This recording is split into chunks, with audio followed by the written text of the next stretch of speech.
Jake Gyllenhaal teams up once again with Dan Gilroy for the Netflix film Velvet Buzzsaw. So it's billed as a horror, but is it? Or is it more comedy? Or satire? Thriller?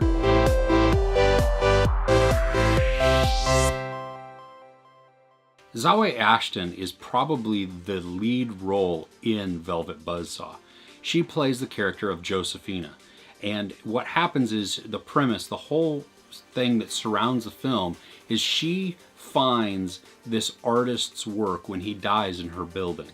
And it is just prolific. It has so much depth. It has so much detail. And it's very different, but it speaks to everyone. I mean, when they would look at it, they're mesmerized and they're drawn into it and can't look away.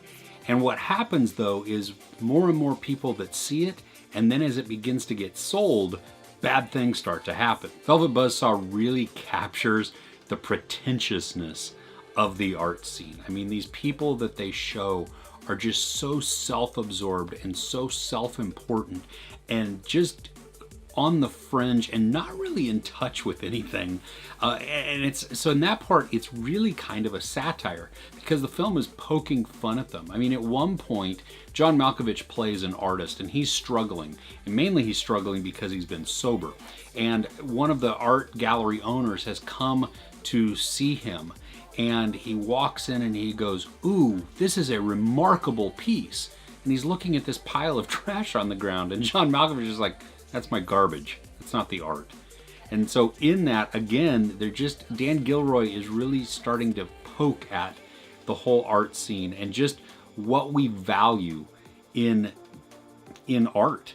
I mean, it's very subjective anyway, because what I like, you may not like. It's crazy how a piece does speak to us on an individual level. Throughout the film, you have some dark and dry humor.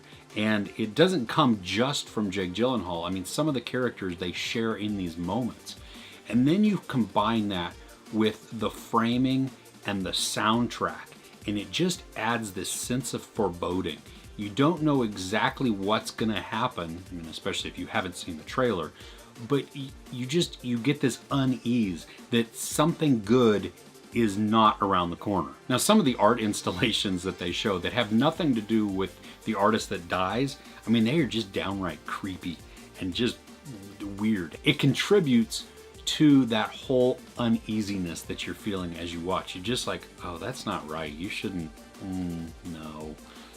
Like there is this animatronic robot type of thing, and it's supposed to be a hobo, but it's a robot, and it has skin looking on it, but you can see all the wires and everything, and it has these just bizarre eyes that look like through your soul. So it's already unsettling to just look at this.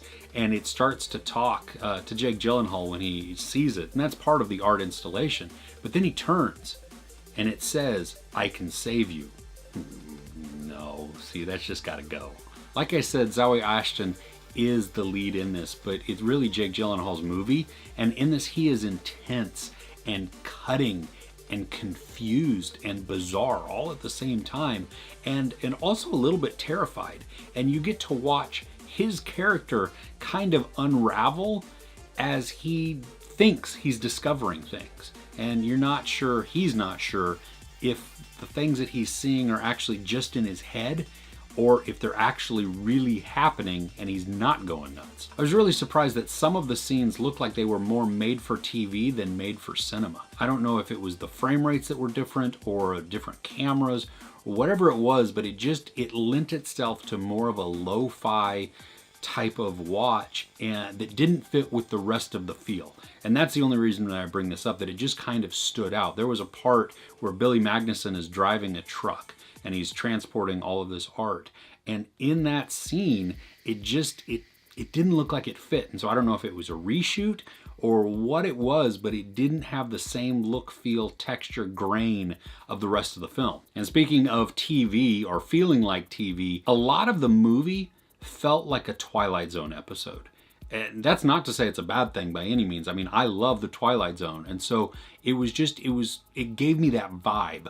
that I couldn't put my finger on it exactly. And it's not like there was an episode that was like ringing in my head, but it just, as everything goes on and as the story continues to build, it really feels like some cautionary tale that would be in the Twilight Zone. It's really hard to like the characters in this movie because they're all shallow. I mean, they're all despicable. They're all self-absorbed.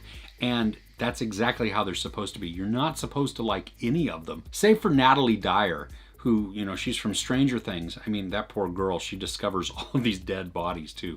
So she just, most of her on-screen time is screaming because she's the poor one that has to just discover these bodies. But she's probably the only one that's kind of pure, that's kind of likable in this. Everybody else is just, they're despicable, and that's exactly how they're written to be. Some of the visuals are really cool and they lend themselves to some creep factor, but they also just look really awesome also. I mean, there's one installation that's a sphere, and it's just giant chrome sphere with holes in it, and you're supposed to stick your arms in it and experience different things. There's also this sound exhibit where it's just all soundproofed room with some speakers in there, and it looked really cool. Like if I were going to an art exhibit, I would be drawn to that. I would want to go in and see this. And then there's some of the other art that they show where I'm just like, yeah, I would just skip right by that because that looks like a 3-year-old drew it, and actually 3-year-olds draw better. We find out that the term Velvet Buzzsaw comes from Renee Russo's past. She used to be in a punk band, and that's what it's called. And she has a tattoo of that on the back of her neck. She also has a tattoo on her wrist, and it says, "No death, no art."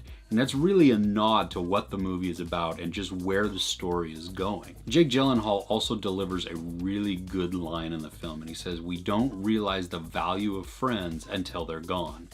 And so I think it's interesting because here he is as an art critic placing value on all of these things and being able to crush somebody's their entire career in a sentence. And then his pseudo friends within the art community, as they, you know, the relationships unravel or people die, I mean, he really then begins to have to mourn. And he realizes, oh wow, I should have valued that friendship because now it's no longer there. Overall, the film is a fun watch. I mean, it was great to see. It's not nearly as creepy as the trailer led me to believe it was going to be. Yes, there are creepy moments. There are some disturbing images. But overall, I wouldn't classify this as a horror, and maybe not really a thriller. I mean, it has some moments of that, but I think more so I would put it really in the satire category. There are horror elements, there is blood and guts, but I struggle to really put it as a horror movie. Velvet Buzzsaw is a good one to watch, especially if you enjoyed Nightcrawler. Now, I don't think it's as good as Nightcrawler was, but it is still really enjoyable, and the cast does a great job. There is sex, nudity, violence, and profanity. I give it 3.5 out of 5 couches. What's your favorite Jake Gyllenhaal performance or film? I'd love to know in the comments below. If you enjoyed this review, please give it a like. Also, don't forget to share, subscribe, and tap the notification bell icon because YouTube doesn't always do a great job of letting you know when I upload new content. I'm Chris. This is Movies and Munchies. Thanks for couching with me.